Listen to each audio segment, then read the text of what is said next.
lọ́jọ́kọ́jọ́ gẹ̀rúgẹ̀rú là ń bẹ̀wẹ̀ kúkú ń dúkú lóko. Madam, ẹ kàn ń dán láwọ̀ sí ni lójoojúmọ́ kí lẹ̀ ń rí jẹ ẹ sọ fún wa. Gbogbo èèyàn ló ń sọ bẹ́ẹ̀ mi ò foníkúfọ̀lá dìde mọ́ ṣùgbọ́n ṣá o oúnjẹ nìkan kọ́ ọpẹ́lọpẹ́ blood cure tewétegbò àkànṣe ògùn atẹ́jẹ̀ṣe tí mo yàn láàyò. Blood cure? Bẹ́ẹ̀ ni o blood cure. Blood cure atẹ́jẹ̀ṣe ògùn ìbílẹ̀ tó bá ara mu tó pé níye Int'l International Center for Alternative Therapy ló ṣe é 70 Ìkòròdú Road Fàdèyí Lagos telephone 0129015001 tàbí Manuel Medical Enterprises 16 Church Street 2nd floor ọ̀bùn Èkó Ìdúmọ̀tà Lagos telephone 0148054455 ẹ̀ka wa ń bẹ káàkiri ilẹ̀ Nàìjíríà ẹ tún lè kàn sí wẹ́bsáìtì wa www.drayeni.com. Blood care. lọ́jọ́kọ́jọ́ gẹ̀rúgẹ̀rú là ń bẹ̀wẹ̀ kúkú ń dúkú lóko. Ọ̀gá ẹ mà ti ń ṣe déédéé nípàdé lẹ́nu ọjọ́ mẹ́ta yìí kẹ́.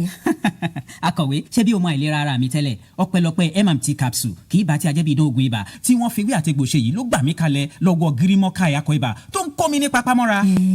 MMT capsule ṣó wà lọ́wọ́ yín kẹ́ fún mi ibà ti dá ọkọ mi wọlé tọ́jọ́ mẹ́ta. MMT capsule jagunlabi panko pé tápè ti sọ́ra ẹ̀dín kànnàkànnà samuga ti wíwà kúrò lágọ̀ọ́ ara tọmọdé tàgbà tí gbòǹgbò Int'l International Center for Alternative Therapy ló ṣe é plot 19 shop 9 olùtòsí odùfowórà shopping complex ìdojúkọ police barracks Ṣàgámù road Ìkòròdú Lagos State tàbí lọ́fíìsì wa tó wà ní 125 Abẹ́òkúta express road Jọjú bus stop lẹ́gbẹ̀ẹ́ ọ́fíìsì NEPA Sango Ọ̀tà ìpínlẹ̀ Ògùn telephone 08023221524 àti 00340100064 email yemkem@drayeni.com tàbí kẹ́ẹ̀kan sí website www.drayeni.com. Ibà àti ẹ̀fọ́rí MMT capsule ló ṣe é kojú wọn.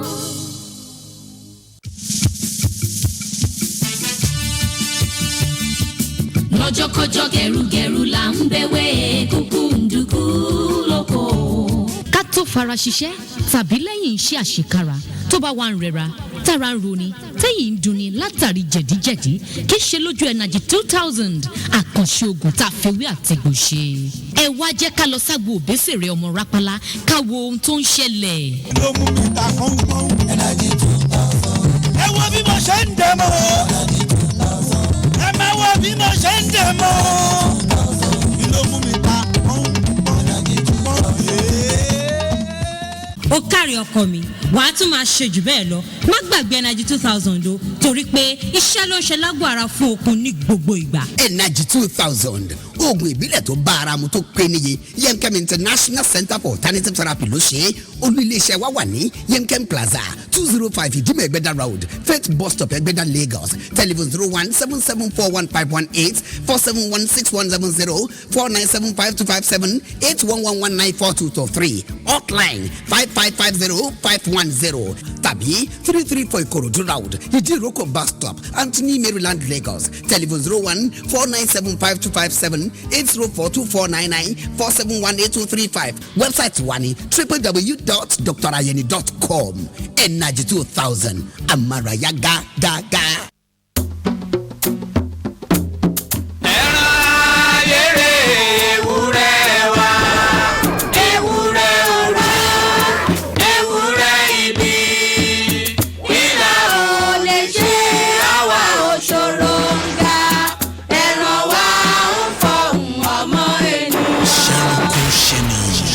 ọ̀sán pín gọ́rígọ́rí ewúrẹ́ ayé ìṣòro báyé gbọ̀nù ẹran àwọn àgbàlagbà tó ń gbórí olórí kárí báyé aláyé jẹ́ abara méjì àlàmọ̀ nǹkan yẹ̀rì gbogbo ara kéèké ìjà ṣẹ́rùkú ṣe ni apá kejì ẹran ìyá Òṣogbo ayé ṣe láìláko ayé ṣẹ̀kan ikàn wẹ̀wù ẹ̀jẹ̀ ẹlẹ́kọ̀ọ́ ní olóró tantan ìkúnlẹ̀ abiyamọ ẹ̀ ṣàánú ayé ṣẹ́rùkú ṣe ni ẹ ò tí ì rí nǹkan nínú ẹran ìyá Òṣogbo apá kìíní ajílẹ̀ yẹn tuntun gbé nǹkan kàǹkà kalẹ̀ another fantastic powerful and mysterious traditional movie ṣẹ́rùkú ṣe ni final battle ẹran ìyá Òṣogbo Golden Lane Productions and Communications Limited a subsidiary of Int'l International ló tún ṣàgbàtẹ̀rù eléyìí big time ṣẹ́rùkú ṣe ni kílẹ̀ ò tó pò ṣìkà oore ti bàjẹ́ tán ayé ò ní farapamọ́ jẹ wá níyà ṣẹ́rùkú ṣe ni coming very soon. capsule.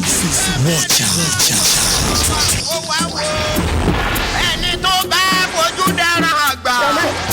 Ó dá mi lójú Olúwa rẹ̀ àdíjà ẹlẹ́yẹ.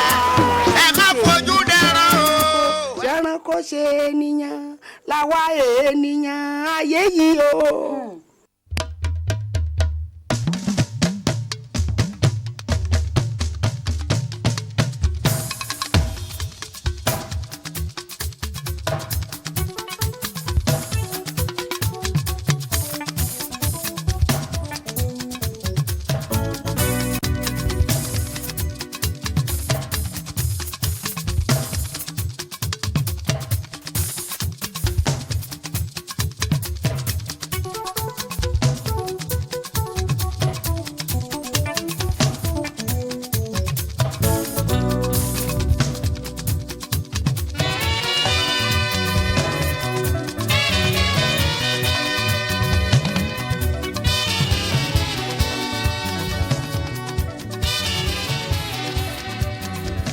dókítà tí ní kẹ́ máa lọ ṣùgbọ́n ẹ jọ tẹ bá ti délé ẹ wọ́n ti padà wá sọ bí ìlú ẹ má fi gbogbo owó ṣe ìfowópamọ́ tán torí mọ̀ pé owó ẹran lẹ́wọ̀n máa dé sí tẹ bá ti délé. ẹ ṣe nọ́ọ̀sì orin lẹ́sẹ̀ fún wa a sì ní jó dẹ̀bi tá a bá ti délé nìsín owó ọsibítù là á kọ́kọ́ lọ wá a pẹ̀rọ súnmọ́ o a lè pẹ̀rọ súnmọ́ o a tẹ̀ kọ́kọ́ wá yanjú owó tọsibítù náà a ní lójú tì yín ẹ ṣeun àdúgbò ẹ ṣeun ẹ ṣeun ẹ ṣeun.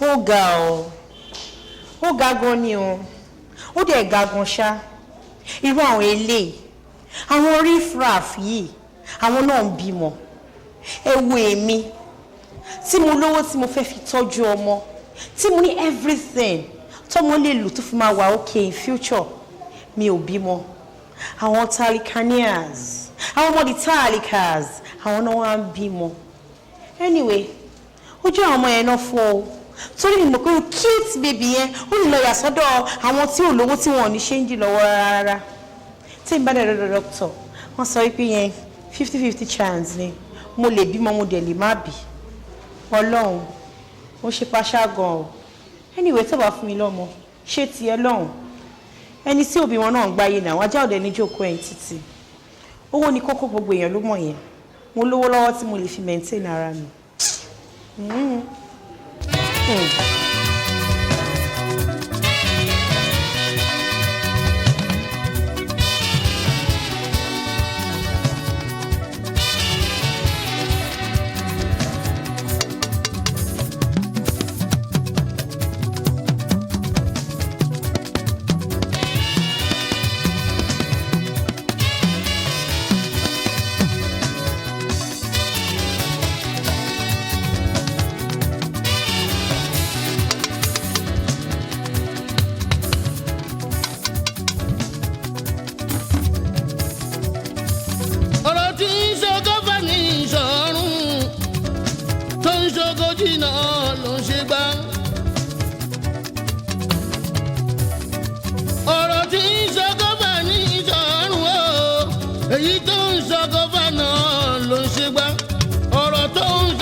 Ayinde ogun bari wonder. If you wanna see bari wonder, you gonna see wonderful. Bọ́ni tó o fẹ́ kọ́ ṣàlàyé ẹ̀ka ayé gbọ́.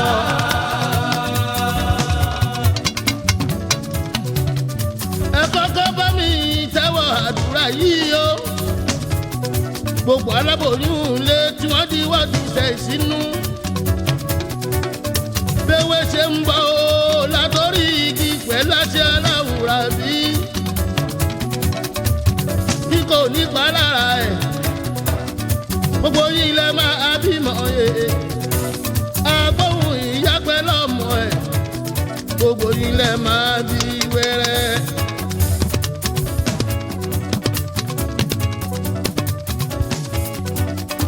lọ́jọ́ tọ́mọ tó ti dẹ́rù sọ́kọ̀ pohùn rẹ̀ ilé ayé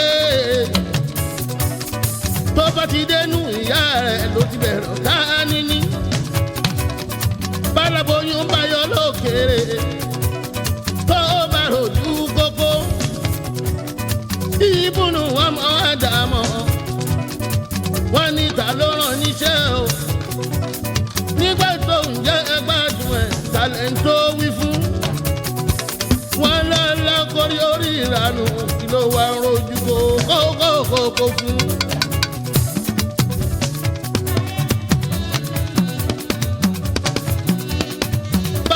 bímọ rí arámọ́lẹ́yìn adìyẹ o àṣírí ewúrẹ́ tó bímọ mẹ́fà rí ọ̀sẹ̀ tó kọjá lára gùntàn tó bímọ mẹ́jọ lápapọ̀ wọn ò kunra mẹ́ anybody tí wọ́n fi bí ń tán fẹ́ bí bóun náà fi ń tó wá nínú ẹ̀ káàárí ohun tó fẹ́ bí.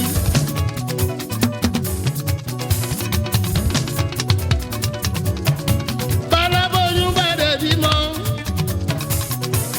àwọn ló máa kọ́ kí ìgbé eku ewu ọmọ wọ́n sọ pé a ò lè bí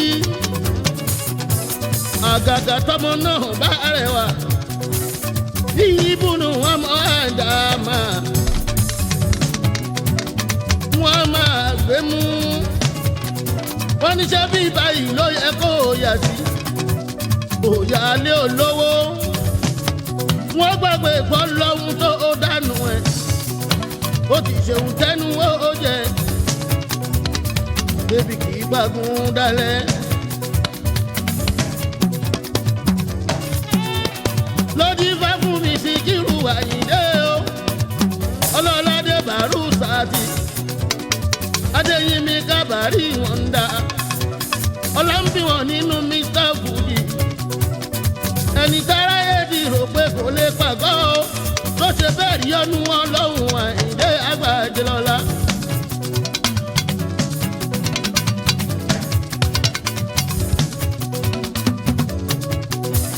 ìgbà tí mò ń ṣe jáǹfò kọ̀ńdọ́tọ̀ ìdí òró sájégúnlẹ̀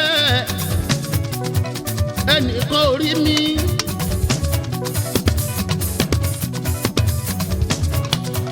tí mo gba promotion lọ́sọ̀gbà yìí láàláyé fẹ́ǹsì pẹ̀lú ọ̀ṣìnàwọ̀ ní Yaba lọ́jọ́sí ọba lẹ́ńdẹ́ tó ṣálẹ́ǹdì ẹnìkan ò bínú rárá motor boy ní Nàìjíríà ń bìrì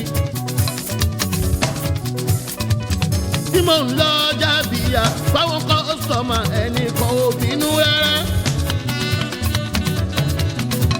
nísìnyí tọ́lọ́ wọn bá wò mí ìdàgbà ẹni pé ń bá jáyé mi Àyìndé dábàlọ́kùn ní inú yọ ojú yìnyín àmà. gbàtí màmá mi tata lọ́jà wọ́ lọ́wọ́ dàkúrídàkúrẹ́ ẹnìkan ò rí mi.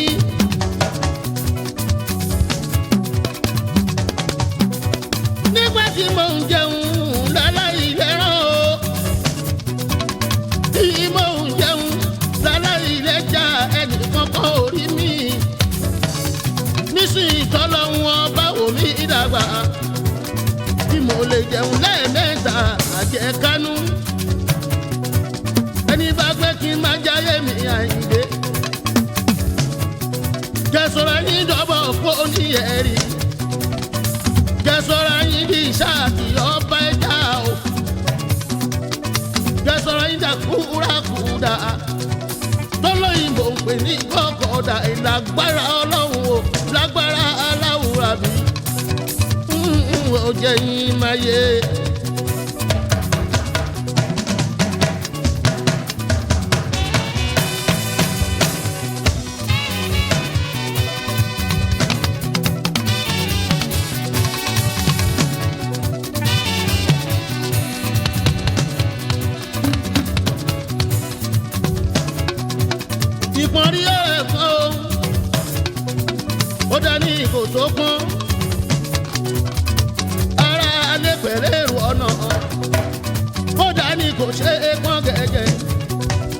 ẹni abínibí ti ń dayọ̀ ẹlẹ́dàá òde ṣìfàwù.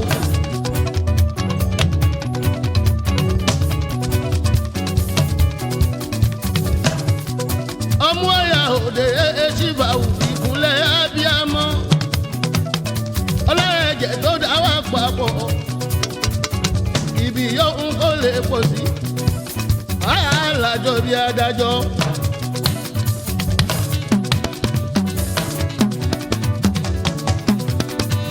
ẹ̀bọ̀ oṣó ìyẹn ṣerú o ẹ̀bọ̀ àjẹ́ ìyẹn ṣerú o ẹ̀bọ̀ amọ́niṣe ní àfàìmọ̀ níṣe ní ẹ̀ṣẹ̀ ní tó bá ní dárò ọmọ aráyé àwọn ìyẹn ṣerú àmọ́ṣẹ́ ẹ̀rẹ́bọ̀ àlàròká èmi yóò rí babaláwo ẹ̀ tó lè rúra ẹ̀ ń bí. gẹ́gẹ́ bí ọmọ Yorùbá òun ọmọ Odùduwà mo mọ̀ pé wẹ́ńjẹ́ oògùn ń jẹ́ mo gbà pé wẹ́ ń bẹ àìsàn ń bẹ fáwọn tó mọ nílò ẹ̀. àmọ́ mo ní kíní kan àgbẹ̀jẹ̀ lọ́la tọ́jọ́ oògùn lọ́wọ́ mo ní kíní kan tọ́jọ́ oògùn lọ́wọ́ ohun tí mo ní yóò tọ́jọ́ oògùn. ìgbàgbọ́ mi sọ́ba wá ìlú tó dá gbòǹgbò tó déwé kò ẹ̀ tó dáwọ̀ tó mọ nílò ẹ̀ tó dá gbogbo tó ń bẹ láyé.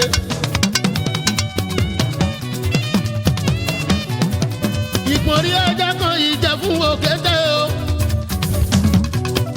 ìpọ́nrí ẹja kan kì í jẹ fún òkété o ajákájá ẹ̀ tó o bá dán o ayàdìgbò lùkì lẹ́sẹ̀kẹsẹ̀ ní òyà wèrè a máa gbó káyé onílé ìtọ́jú ẹ̀ kó tó lọ láyé ń bí ajá náà á di wèrè a máa bu gíjẹ.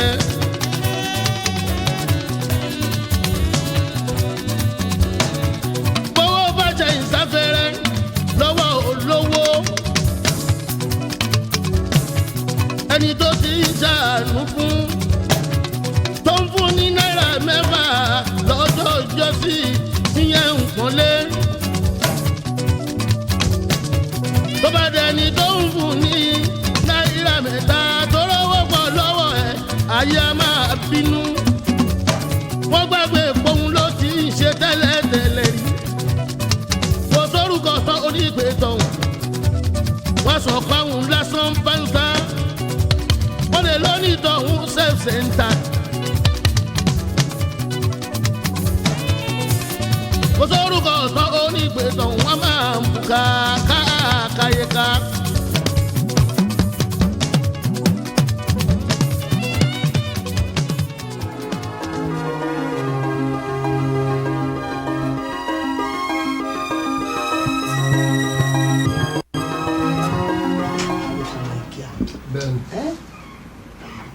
méjì náà bí. ẹ kúrò ìpò ẹ̀gbọ́n. ọ̀sẹ̀ wọn jẹ́ lọ. alhaji. ajumọ. o ṣeun. ṣé àbí sinmi. owó tẹsán yẹn. odidi ni ojú ò ní tí ọ ọ̀rọ̀ rẹ ò ní dàrú ò ní ṣubú láéláé. àbúrò mi dáadáa. ẹ ṣe àlàjì sí mo dúpẹ́ lọ́wọ́ yìí. ọlọ́run bọ̀ ní pọ̀ fún abáyé. ojú ò ní tí ọ ọ̀rọ̀ rẹ ò ní dàrú láéláé ọ̀rọ̀ rẹ ò ní dàrú ìwọ náà ṣàdúrà fún. alájì àgbàlagbà ní tẹ̀tì ga ẹni wálẹ̀ mọ́ aṣíwájú ní nínú iṣẹ́ tí ẹ̀ ń ṣe ẹni jábọ̀ ṣe pé ẹran háràhárà yẹn máa ń lókìkí gọ̀bẹ̀ kí n rówó fi lókìkí ẹ rówó fi lọ tí ada fún alájì iṣẹ́ pọ̀. ẹgbẹ́ mi náà ẹ̀ ń tì mí lẹ́yìn ẹ̀ ń tì mí lẹ́yìn ọlọ́run àdé máa pẹ̀lú yín ọlọ́run náà ti.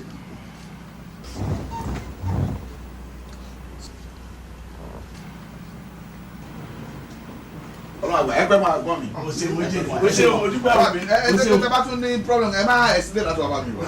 ṣe wọ ẹ ṣe o ṣe ojúgbà mi ẹ ṣe gan. ẹ ṣe léyà. jẹ́ nsọ kọ̀ọ̀kan fún ẹ láyé mi ò lè ṣiṣẹ́. kí ló dé. Mo ṣe máa ṣiṣẹ́ nígbà tí Mr. Machine wà. Bọ̀dá mi kí lẹ̀ ń sọ lẹ́nu yìí. Jẹ́ sọ̀kan fún yín. Àfi tí ò bá di microphone pé ẹ̀yin ìyá o kirigidi tó ní bá gùn mí tó bá ti lè sọ bẹ́ẹ̀ kò sí nǹkan kan mọ́. Torí ò bá ti gùn owó òde torí bá ti lè gùn ní Friday Saturday Sunday ni mo fẹ́ 1 million gbọ́dọ̀ fún mi. tòtò yẹ alájì nìkan lè fẹ́ gbẹ́kẹ̀lé ń sìn. Máa mo ti kú ni. Ọ̀la.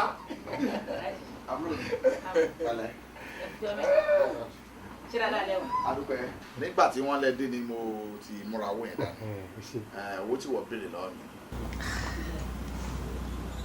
ẹ ṣé alájì. èyí tẹ́ béèrè lọ́wọ́ mi. As usual.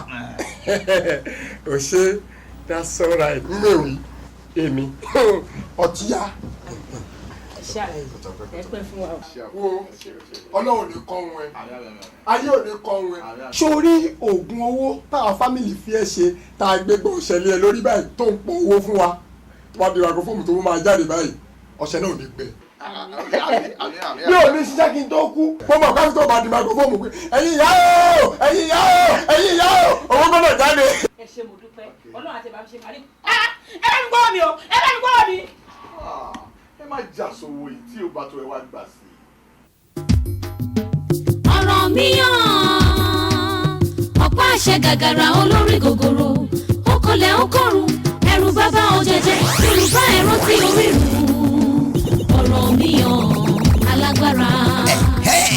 ọmọ míyàn bí kanuka wẹliwẹli bíi inú ọjọ́ kasa ọmọkùnrin kàkà àbájá lágùn nana kanu yomoyomo lóhùn oró bàmọlẹfà jáwọn láyà bàmẹkẹ sinimá tí gbogbo ẹgbẹ́ rẹ̀ nínú gàwó ọ̀pá ìṣẹ̀ṣẹ̀ ló tù fẹ̀ agbáragbá agbára gbangba lóríta gbangba kàsàkàsà bàbá késekése sinimá tuntun ọ̀ràn míyàn àdúrà epic yorùbá movie gbẹngbẹlẹkú ògbórùbàjì gan lágbẹmọsálẹ ládìpọ̀ ìpínlẹ̀ lójú ogun ọ̀páyẹpáyẹ ọlọ́tẹ̀ sinimá tuntun ọ̀ràn míyàn nítorí àrọmọdọ́mọ wa. Energy 2000.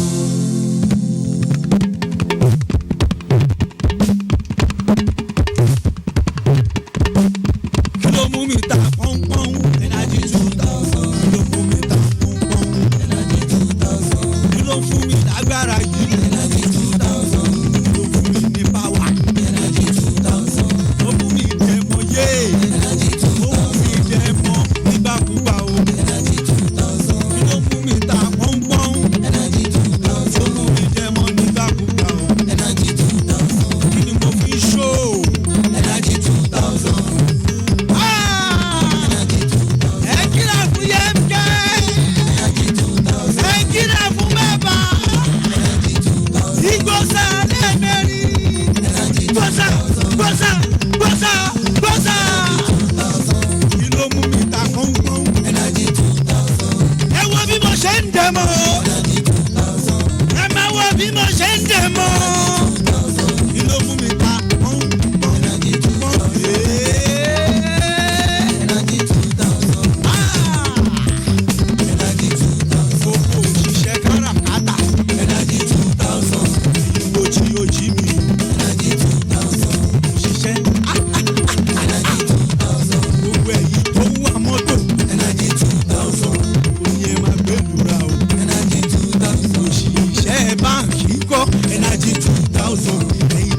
Ọpọlọ Energy 2000 kí ló mú wa ta kébé.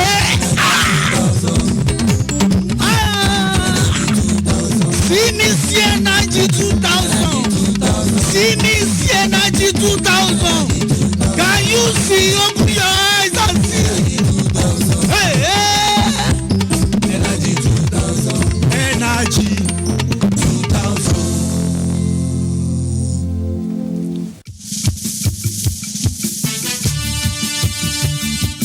lọ́jọ́kọ́jọ́ gẹ̀rúgẹ̀rú là ń bẹ̀wé kúkú ndùkú lóko.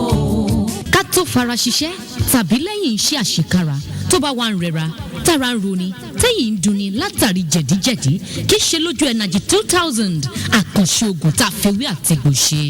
ẹ wá jẹ́ ká lọ ságbo òbésèré ọmọ rápálá ká wo ohun tó ń ṣẹlẹ̀.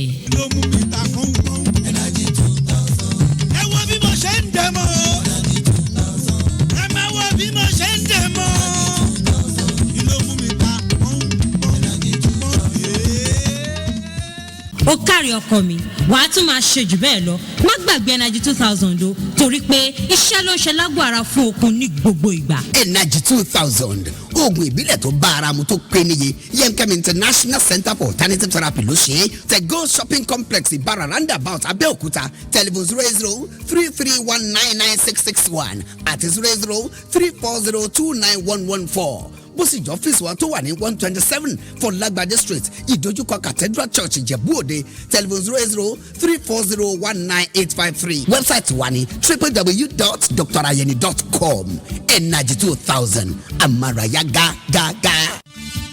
lọ́jọ́kọ́jọ́ gẹ̀rúgẹ̀rú là ń bẹ̀wẹ̀ kúkú ń dúkú lóko. ọ̀gá ẹ mà ti ń ṣe déédéé nípàdé lẹ́nu ọjọ́ mẹ́ta ìkẹ́.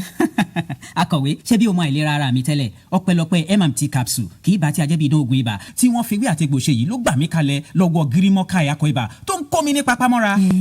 MMT capsule ṣó wà lọ́wọ́ yín kẹ́ fún mi ibà ti dá ọkọ mi wọlé tọ́jọ́ mẹ́ta.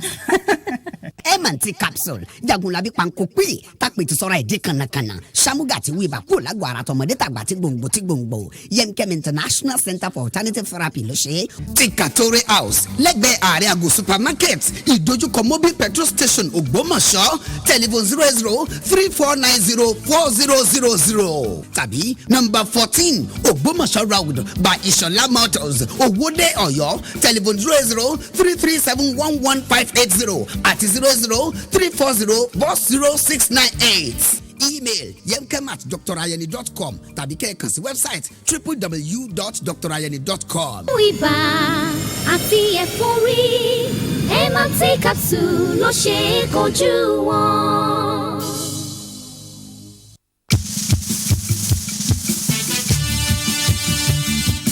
lọ́jọ́kọ́jọ́ gẹ̀rúgẹ̀rú là ń bẹ̀wẹ̀ kúkú ń dúkú lóko.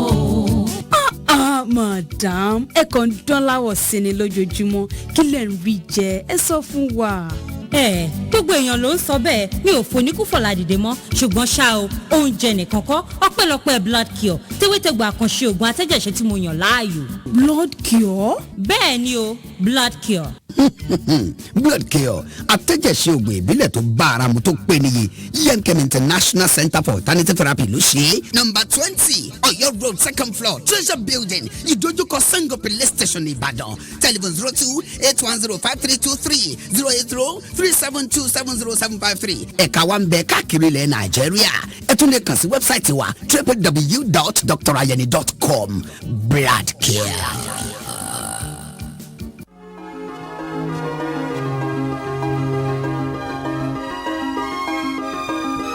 Sorry, Ashi. Don't call her one side.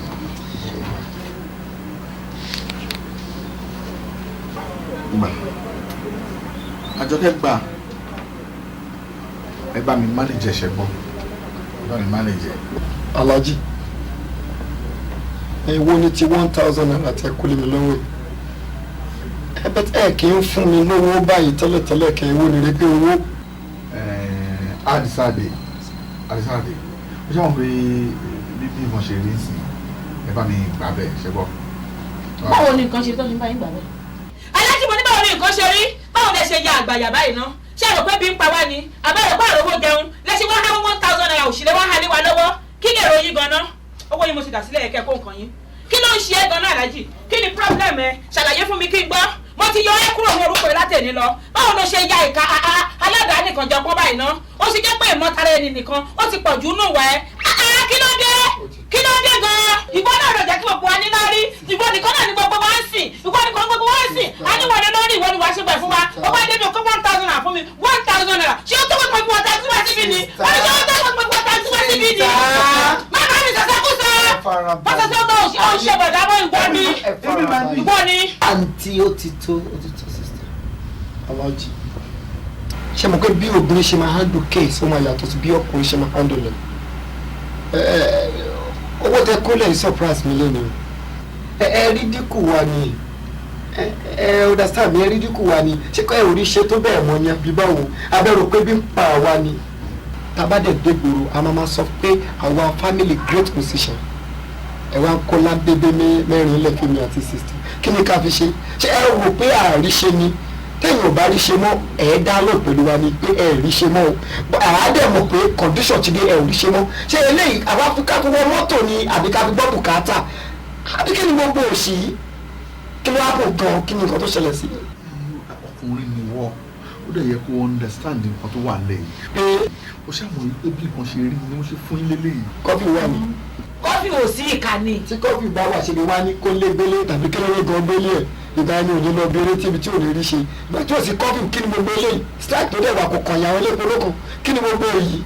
ṣé wọ́n sọ fún ẹ̀yin pé kò sí owó lọ́wọ́ èmi láti fi jẹun àbí sista ni ò rí ṣe to the extent pé o tó tọ́ sí wa ní 1,000 naira. The worst part ni pé 500 nomination lẹ́tọ́ kólẹ̀ ẹ̀ ń ṣèyàn rẹ o ẹ fẹ́ máa fi yẹn proof pé ẹ ò lọ bí eré tí wọ́n ti ná owó tó ń jẹ́ owó gidi àbí ẹni ibi ni àwọn ò ní wá bímọ kò yé yín ẹ̀yin náà lẹ́ẹ̀ jẹ́ kí mínísítà of course. yẹ́sà wọ́n ní family ni ẹ̀yin nìkan ni ẹ̀ ti ń lò. àwọn ọmọ tó àbí náà ìwọ náà ló ń lọ sí àwọn. ọjọ́ wo lẹ kọrin tó tẹ́ ò pọ̀ fọ̀ sí. òye mi ó sọ̀rọ̀. ṣe no problem. bó ṣe ń pọ̀ lọ́mọ máa kéwú. sista ṣé o taxi wà lọ́wọ́ ẹ̀yin àbí owó tí a fi gbé tù ọ́. dá owó ẹ̀ sílẹ̀ fún wọn náà gbọ́ mọ́tò wà lọ́wọ́ mi tó bá tún rí ẹsẹ̀ mi nínú ilé yẹn kò fọ̀bẹ gé ìwọ ìka yìí gbogbo àwọn ẹbí tó kó tó ń lò ṣé bí wọn nìkan ló lóògbò àwọn gbogbo ẹbí wa ó jẹ́ ká ní lárí ṣé ó jẹ́ ká ní lárí ni. anyway kí n ṣe èèyàn kó lè lọ tí wọ́n bá ní omi ló máa ṣe ẹja jiná àání kí àání ọ́ ni anyway lórí ìràwọ̀ tó ń sọ yẹn tí epo ẹbí ń bínú lé lórí èmi ti gbà tọ̀dọ̀ mi o ìyẹn lẹ máa fi mọ yìí ṣó ti yẹ yín. ẹbí má ti gbà tọ̀dọ̀ mi. of course mo bá wọn ẹbí tó kù wá ìtọ̀ tó ń dàkú wá gbà àwọn ẹ̀kọ́ tó pọ̀. olówó kan láàrin òtòṣì mẹ́fà. ayé o ṣé lóòótọ́ la yóò kí n bá ládàáwò ṣe. múráyé musáfáyé o múráyé musáfáyé ẹ̀rù ẹ̀dá má bà mí ọmọ aráyé ẹ̀rù má bà mí o ọmọ ibùnú àdámọ̀ múráyé musáfáyé.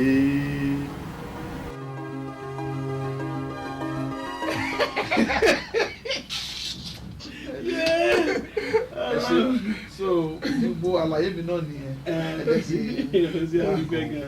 ǹjẹ́ o mọ̀ wípé for the past 20 years mi ò jí láàárọ̀ rí kí n rántí ṣàdúrà fúnra mi òun ni mo ń dojú àdúrà kan òun ni mo ń dojú àdúrà kan ọlọ́dẹ ń gbàdúrà náà. ọ̀sàdúrà ṣe ẹni tí ń bá ń fúnni lóúnjẹ ń gbogbo ìgbà ká dojú àdúrà kọ́ kò léèwọ̀ ọ̀rọ̀ ẹjọ́ má dùà.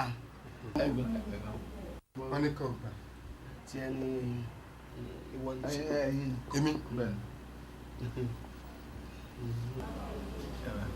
kí ni. intro ni ó mẹyẹ bọ̀lápò ni. tètè bèrè ni a sì ń ṣàdúrà fún ọ látàárọ̀ tó sì ń ṣàpè. àmì náà ló yẹ kí n ṣe. èpè lọ̀rọ̀ ẹ tọ́ sí.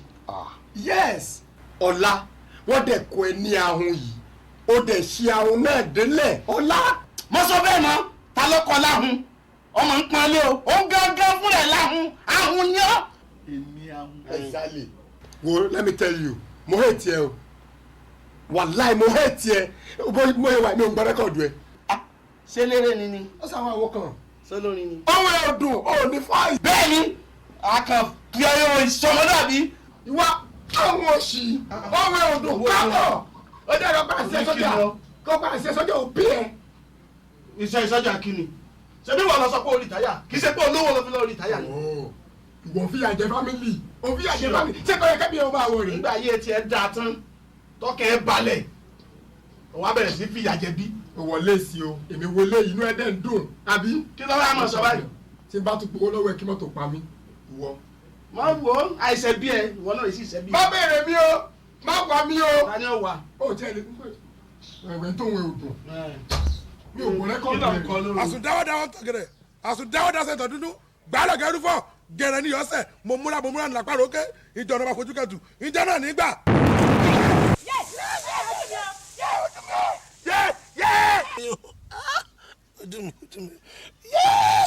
bàbá ń bolẹ̀ wọ̀ yé mo dára ojú mi mi rí kankan mọ́ bàbá ẹ̀jọ̀ ẹ wá wọ̀ mi mo dára o yé mo ṣẹ́ra mi o. mo ní mọ̀ràn kékeré kan fẹ́ gbẹ̀yìn èèyàn tó bá lẹ́ni láwọn nínú fámìlì. tó bá lẹ́ni tó láwọn nínú fámìlì. mo bẹ̀ yín ẹ má bàjá ẹ jẹ́ káwa náà ó sàn ṣòkòtò ẹ ṣe jẹ́ ká fáwọn sáàyè ẹ káwa náà tẹpá mọ́ṣẹ́ ìbùkún olúwa ní mú nílà láláì ṣe tàbí o. ká má jẹ́ káwọn rẹ́nu ráyè láti lè sọ̀rọ̀ gbájí lọ́kàn ju àwọn arẹ́lẹ̀ àwọn ẹ̀. Abíbọ̀rí máa kọ́pọ̀ bàbá ńlá ọ̀kan jù wá. Abíbọ̀rí máa kọ́pọ̀ màmá ńlá ọ̀kan jòlè. Ṣóòdì ìṣẹ̀ṣàwọn lọ́wọ́ rí.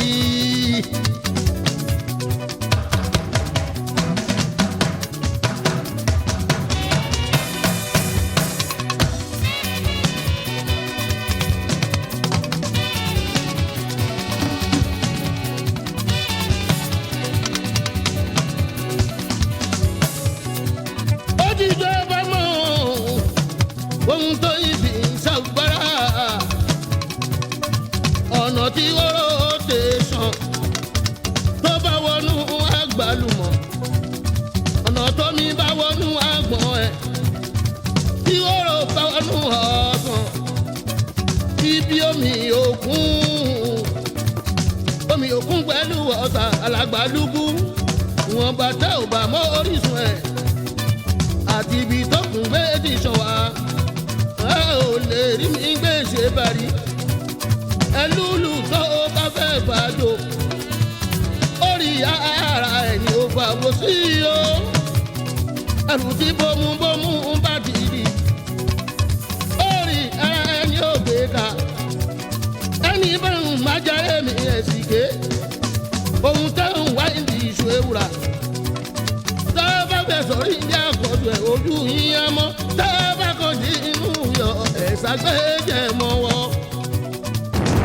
Ọ̀sẹ̀ mi ara rẹ̀ o ló ń ṣe o. Tẹ́ni máma ní ọ̀dàmọ̀.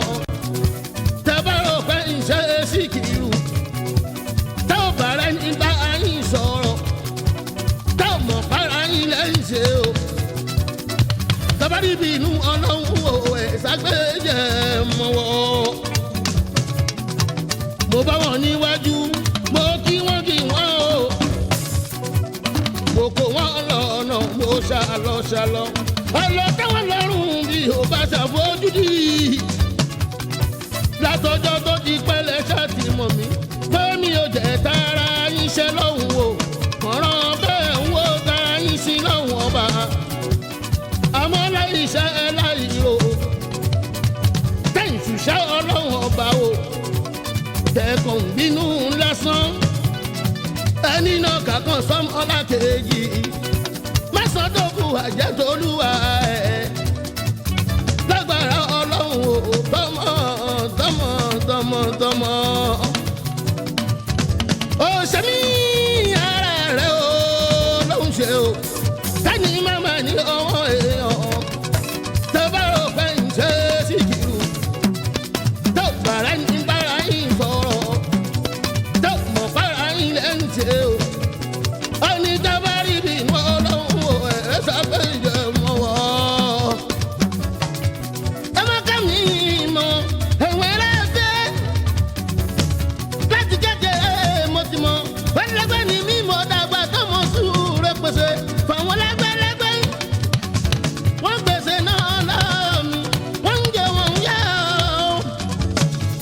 Wọ́n ṣàdúrà fún mi bàrù sátì tó ń fún ikú léwé pé máa pẹ́ láyé.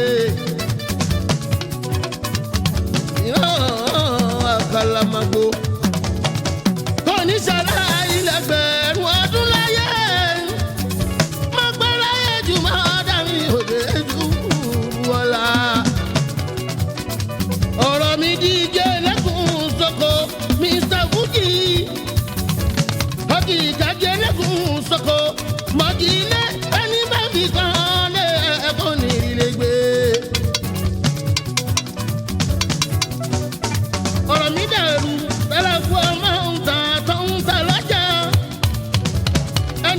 kì í fẹ́rù ṣe bẹ́ dájú ṣẹ́ká ẹni bá fẹ́rù ṣe bẹ́ tó bá jẹ́ ń bẹ́ àtẹni tó fún jẹ́ níbẹ̀ gbogbo wọn afọ́rú. ọmọ kẹ́mi ìmọ̀ wọn ṣe ni mo dá dúró ọ̀rọ̀ mi dàpọ̀ aláǹgbá kò ṣe jẹ́ ní tútù kódà kó ṣe ṣàìnà tán gbé kí n jẹ wọ́n ẹni jà aláǹgbá ń tutù àgọ́ ara pa. òbí bá ti ń bá láàyè lára òbí bá ti ń bá láàyè lára dákun wá gbà mí ò yìí láyé aláwùrà. òbí bá ti ń bá láàyè lára.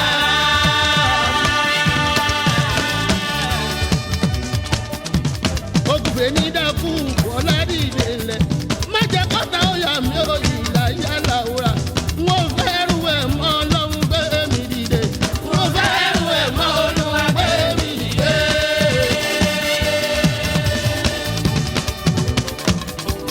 ogun àìrí náà ogun àìrí lò kásá dúkìá ó ká fi gbá rẹ̀ dúkìá ó dẹ́ nǹkan ó ẹ̀mí ń lọ jáde. má jẹ́ kọ́ta oyún mi ò yí láyé aláwùrà.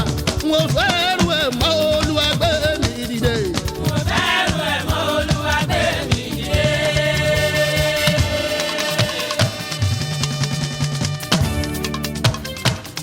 gbogbo alábíàmọ ayé pẹ̀lú tọ̀hún ẹ mọ̀jà yín o tẹ̀ fi ń kọ́ ọmọ dàgbà tí n bá dìde wà láyé oṣù tí yín o. òbí bá ti ń gbá láàyè lára òbí bá ti ń gbá láàyè lára o òbí bá ti ń gbá láàyè lára dákun wá gbà mí o ìlà yà láwùrà. òbí bá ti ń gbá láàyè lára.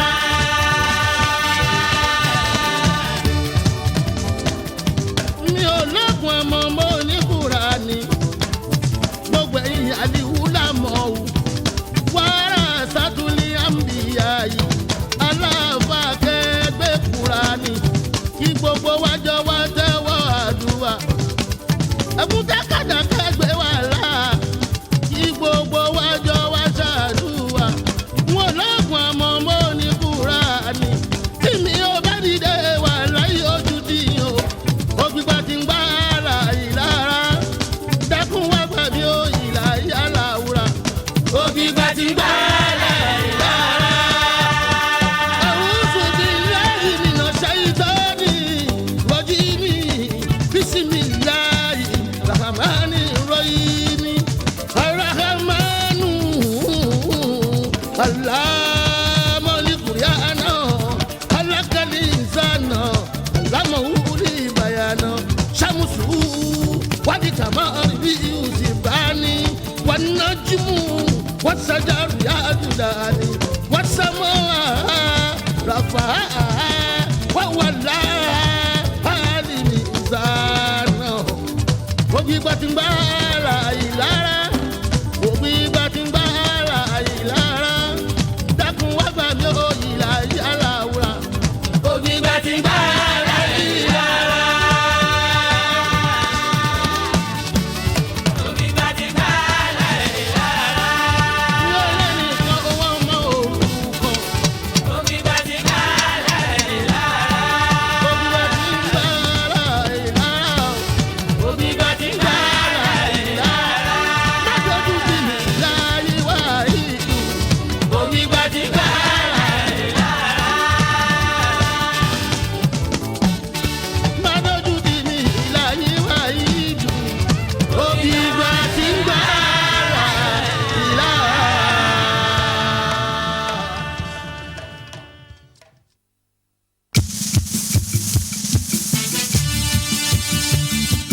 lọ́jọ́kọ́jọ́ gẹ̀rúgẹ̀rú là ń bẹ̀wé kúkú ndùkú lóko. madam ẹ kàn ń dán láwọ̀ sí ni lójoojúmọ́ kí lẹ̀ ń rí jẹ ẹ sọ fún wa. ẹ gbogbo èèyàn ló ń sọ bẹ́ẹ̀ mi ò foníkúfọ̀lá dìde mọ́ ṣùgbọ́n ṣá o oúnjẹ nìkan kọ́ ọpẹ́lọpẹ́ blood cure tewétegbà àkànṣe ògùn atẹ́jẹ̀ṣe tí mo yàn láàyò. blood cure. bẹ́ẹ̀ ni o blood cure.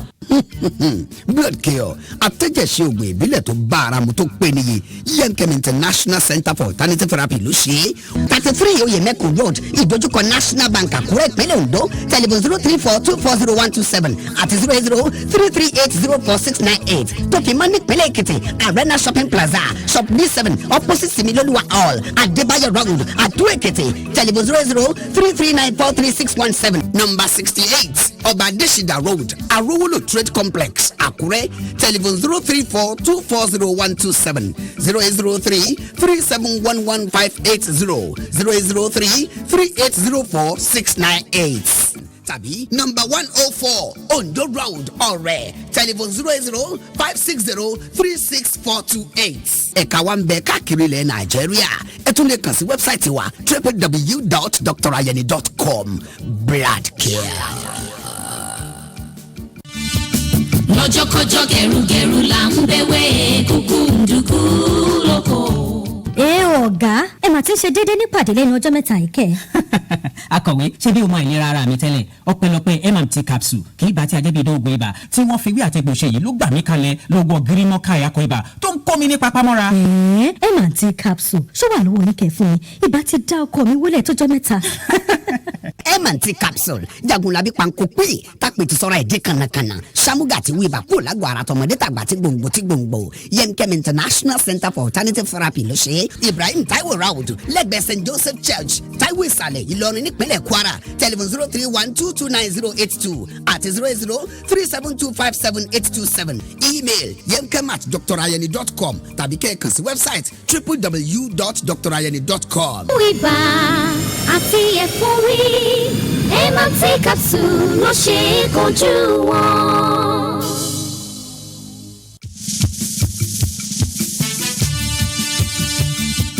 lọ́jọ́kọ́jọ́ gẹ̀rùgẹ̀rù là ń bẹ̀wẹ̀ kúkú ndùkú lóko.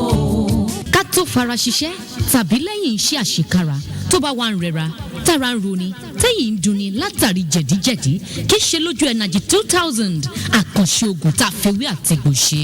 ẹ wá jẹ́ ká lọ ságbo òbésèrè ọmọ rápálá ká wo ohun tó ń ṣẹlẹ̀. ló mú mi ta Energy 2000. ẹ wo bí mo ṣe ń dẹ̀ mọ́ ẹ máa wo bí mo ṣe ń dẹ̀ mọ́ ló mú mi ta